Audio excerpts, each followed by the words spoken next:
प्रिय विद्यार्थियों, हिंदी साहित्य BA तृतीय वर्ष की कक्षा में आपका स्वागत है। आज हम निराला की कविता जागो फिर एक बार द्वितीय को कथांश आगे पढ़ेंगे। ये जो हमारा अवतरण है, ये इसका अंतिम काव्यांश है और इस कविता के माध्यम से भारतीयों में जो सोई जो सुप्त शक्तियाँ हैं, उनका एहसास दिला के कवि भारतीयों को जागृत करना चाहता है। उनमें नव चेतना का शंखनाद फूंकना चाहता है और इसके लिए कवि भारतीय संस्कृति के जो प्राचीन गौरवमयी जो परंपरा रही है, जो हमारे शास्त्र रहे हैं, जो हमारा गीता का जो कर्म योग है, उसका जो संदेश है, हमारी जो प्राचीन जो योग साधना है, उसके माध्यम से और हमारे गुरु गोविंद सिंह जैसे जो वीर बलिदानी रहे हैं, उनके माध्यम से कवि भारतीयों को अपने शक्ति का एहसास दिलाना चाहता है। अवतरण इस प्रकार से है। पशु नहीं वीर तुम, समर शूर क्रूर नहीं, काल चक्र में ही दबे, आज तुम राजकुंवर समर सरताज, पर क्या है सब माया है माया, मुक्त हो सदा तुम, बाधा विहीन बंद छंद ज्यों, डूबे आनंद में सचिदानंद रूप, महामंत्र ऋषियों का अणुओं परमाणुओं में फूंका हुआ, तुम हो महान तुम सदा हो महान, है नश्वर ये दीन भाव कायरता काम परता, ब्रह्म हो तुम पदरज भी नहीं है, पदरज भी है नहीं पूरा ये विश्व भार, जागो फिर एक बार। कवि भारतीयों से आह्वान कर रहा है और देशवासियों को अपने अतीत के गौरव का स्मरण कराकर उन्हें नवजागरण का संदेश देना चाहता है।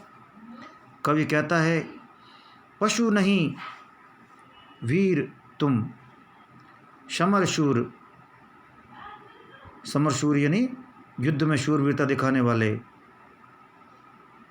क्रूर नहीं, तुम शूरवीर हो लेकिन तुमने युद्ध में भी धर्म का परिपालन किया है, इसलिए तुम क्रूर नहीं हो। युद्ध में भी सदा मानवता को साथ में लिए हुए धर्मपरायणता के साथ में तुम युद्ध में जाते थे।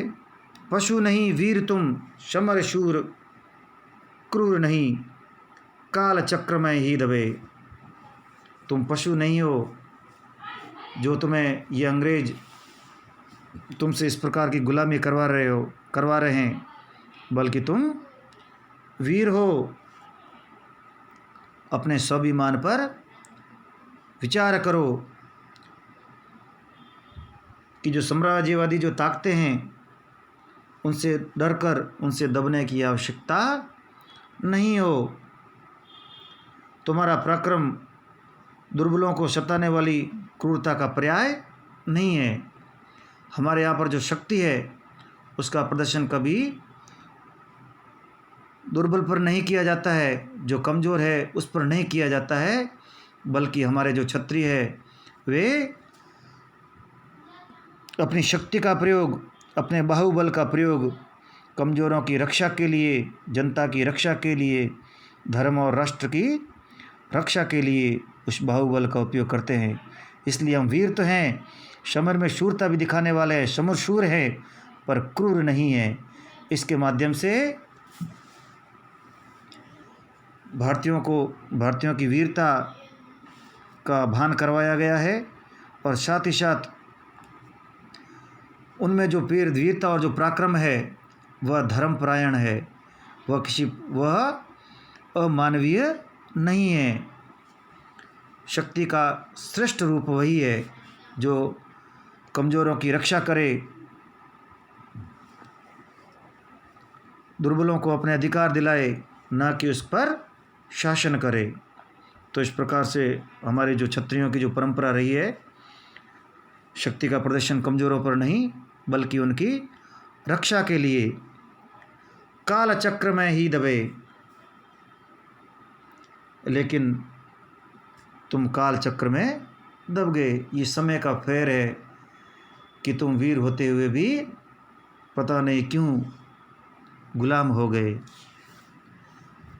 काल चक्र में ही दबे, आज तुम राजकुंवर समर सरताज।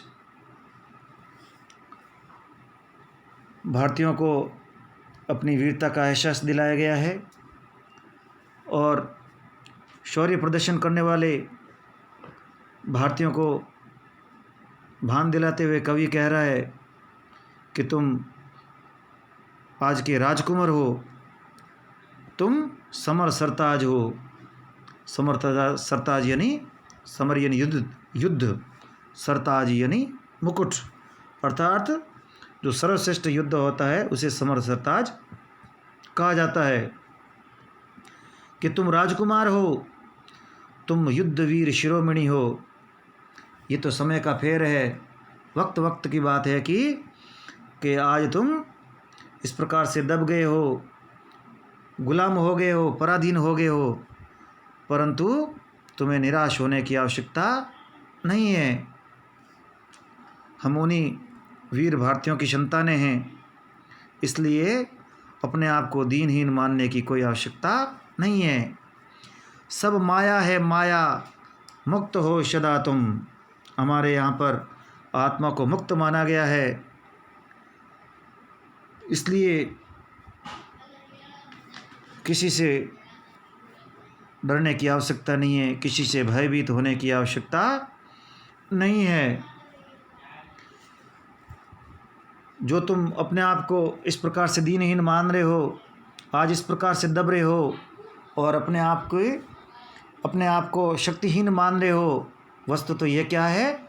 माया है। ये एक प्रकार का तुम्हारा भ्रम है, ये एक धोखा है। तुम्हें इस माया से मुक्त होने की आवश्यकता है। तुम इस माया का जो छद्म जो आवरण है उसको नष्ट कर दो और समस्त बाधाओं और विघ्नों से मुक्त रहो, क्योंकि आत्मा मुक्त है, उसे कोई पराधीन नहीं कर सकता, वह किसी प्रकार के बंधन में नहीं बंध सकती। अपने भारतीय दर्शन की ये जो अवधारणा है उसको अपने मन में उतारो।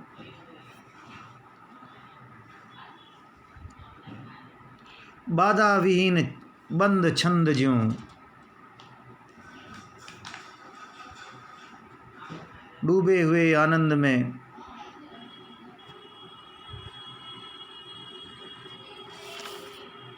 मुक्त हो सदा ही तुम, बाधा विहीन बंद छंद ज्यों। जिस प्रकार जो कविता है वह छंदों के बंधन में नहीं बनती है, उसी प्रकार से तुम भी सदा से मुक्त हो। और यहाँ पर कविवर निराला का जो दर्शन है, मुक्ति का जो दर्शन है, वह सर्वत्र विद्यमान है। उनकी जिस समय छंदमयी कविता लिखी जाती थी, कविता छंद के बंधनों में जकड़ी हुई थी, तो हिंदी में निराला को ये श्रेय जाता है कि उन्होंने मुक्त छंद की रचना की और छंद के बंधनों से हिंदी कविता को मुक्त कराया। तो उनकी जो ये मुक्ति की जो अवधारणा है, मुक्ति का जो दर्शन है, वह सर्वत्र फलित होता हुआ दिखाई देता है और उसको उन्होंने काव्य के धरातल पर भी उसको सत्य सिद्ध करके दिखाया।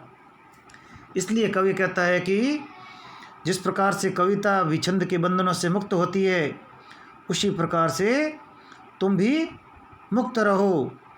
और जिस दौर्बल्य से तुम ग्रस्त हो, जिस निराशा से ग्रस्त हो, वह केवल मात्र माया है, केवल तुम्हारा ब्रह्म है।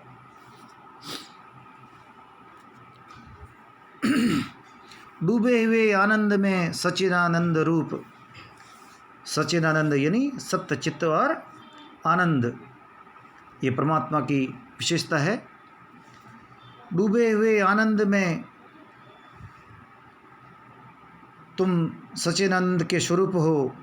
महामंत्र ऋषियों का अणुओं परमाणुओं में फूंका हुआ तुम सच्चिदानंद स्वरूप हो, अर्थात तुम उस ईश्वर का ही रूप हो, तुम उस परमात्मा का ही अंश हो।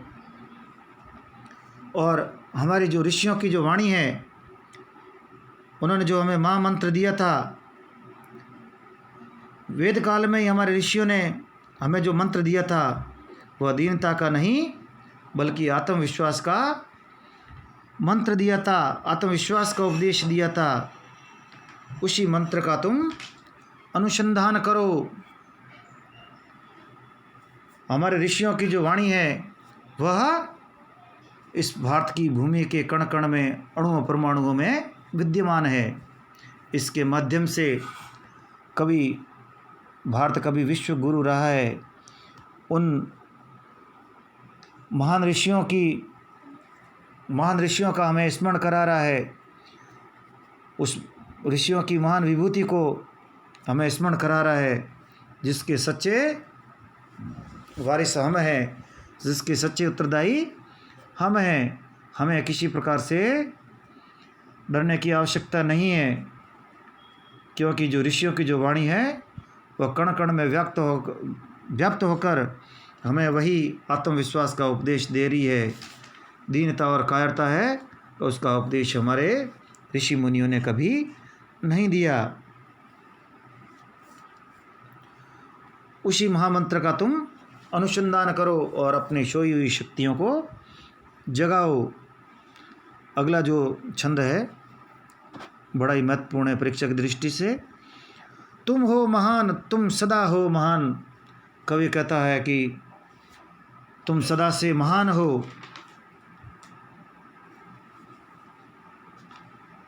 है नश्वर ये दीन भाव, और तुम्हारे अंदर यह जो नश्वरता का भाव है, क्षमा कीजिएगा, तुम्हारे अंदर ये जो दीन भाव है यह नश्वर है, नष्ट होने वाला है। अर्थात तुम्हारे अंदर जो निराशा छाई हुई है, एक प्रकार का दीन भाव, गिड़गिड़ाने का भाव जो तुम्हारे हृदय में व्याप्त हो गया है, ये अस्थायी नहीं बल्कि नश्वर है, नष्ट होने वाला है। क्योंकि तुम्हें अभी तक अपनी शक्तियों का एहसास नहीं है। इस प्रकार की जो दीनता है वह तुम्हारे स्वभाव में नहीं है, भारतीयों के स्वभाव में नहीं है। ये शीघ्र ही नष्ट हो जाएगी जब तुम्हें अपनी भारतीयों की उस पुरातन शक्ति का एहसास हो जाएगा। हम उन्हीं दिव्य भारतीयों की संतानें हैं। ब्रह्म हो तुम। यहाँ पर जो उपनिषदों का जो उपदेश है उसका उपदेश दिया गया है कि ब्रह्म हो तुम। उपनिषदों में जो अद्वैत का जो उपदेश दिया गया है उसके माध्यम से कवि मानव की महत्ता का उपदेश दे रहा है।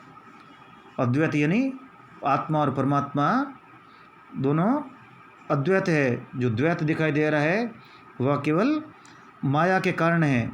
तो कहने का आशय है कि जो ब्रह्म है, जो जीव है, वह ब्रह्म का ही अंश है। इस प्रकार ब्रह्मत्व का एक अंश जीव में विद्यमान होने के कारण वह ब्रह्म स्वरूप है, यहाँ स्वयं ब्रह्म रूपेण है।